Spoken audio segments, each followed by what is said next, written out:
First, I wanted to talk about Claire Rosen. Claire Rosen is an incredible fine art conceptual photographer based in New Jersey.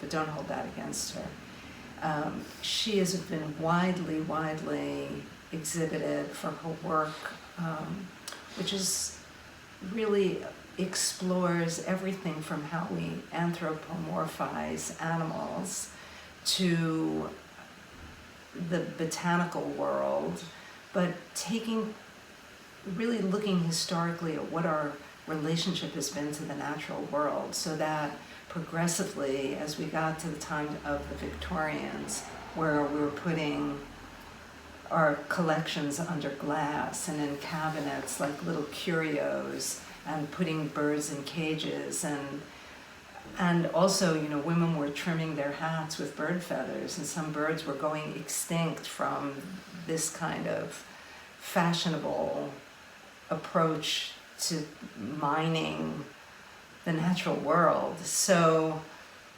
we're showing a body of work that she's done on birds of prey. And I thought that was really interesting because she's not shooting them in their natural environment. She's constructing an environment, and she's like an animal whisperer, bird whisperer. She waits and waits to see the relationship between the bird and the gesture and these vintage and historic backgrounds that she's collected. And I thought that birds of prey would have a lot of meaning in the UK. Mm-hmm. Do you think so? Yes, I think people in the UK, just driving along a motorway or something, we have a lot of birds of prey now, after numbers recovered in the sort of 60s, 70s. So, I think there's quite a close affinity between the British public and birds of prey. Yes, sure. Owls. I know there's many different kinds of owls, some of which you will see when you come to the gallery. Another piece that we're showing from Claire is from her series called Fantastical Feasts.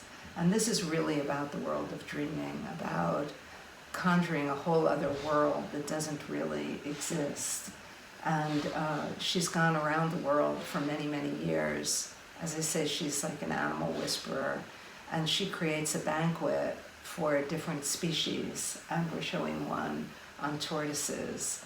And that is almost like a storybook world, but again, it doesn't exist in the real world. It is something that is definitely a dream that she has about another way of experiencing the animal and certainly avian world.